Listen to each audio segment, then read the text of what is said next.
এখানে রয়েছে রাস্তা দেখতে পাচ্ছ, আর এই যে বস্তাটা দেখতে পাচ্ছ, এই বস্তাটা কম করে হলেও 50-এর উপরে আছে ওয়েট। তো এখানে তোমরা দেখতে পাচ্ছ এরকম এখানে রয়েছে টোটাল আমাদের বস্তা, আলুর বস্তা লগভগ 30টা, ঠিক আছে। এখানে রয়েছে 30টা, ওখানে দেখতে পাচ্ছ এখানে রয়েছে 10টা, এখানে 10টা রয়েছে, বাকি ওদিকে আরও আছে 30টা দেখা যাচ্ছে, আশা করি দেখা যাচ্ছে। ওই যে দেখতে পাচ্ছ ওখানে 30টা বড়া রয়েছে, সব টোটাল মিলে এখানে 30টা, এখানে 10টা, 40টা, এখানে 30টার মতো রয়েছে। সবে উভান্ন হয়েছে আমাদের রাস্তা কয়টা, 3, 2, 5টা। তো 30, 60, 10, 70 বস্তা, 70 বস্তা আলু আমাদের রাস্তার ধারে এইভাবে উভাতে হবে।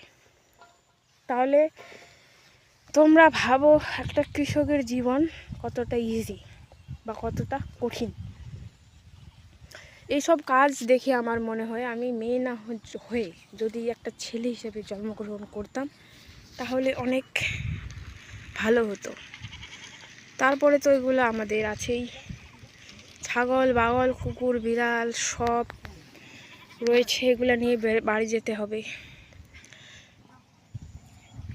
এর কষ্ট, এর পরিমাণ কষ্ট তোমরা বুঝতে পারবে। হাতের এগুলো আছে না, এগুলো হাতের, এগুলো ফেটে ফেটে গেছে দেখতে পাচ্ছ।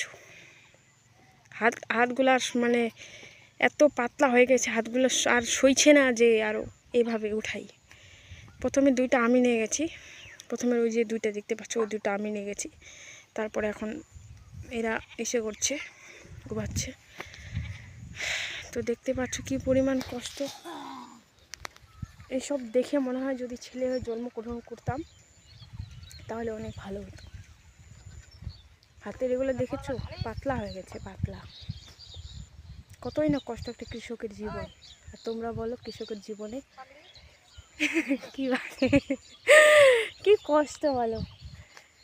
এটা তো জাস্ট এখানে 30টা বড়া রয়েছে, 30টা, ওখানে 6টার মতো এখনও উভানো হলো আমাদের।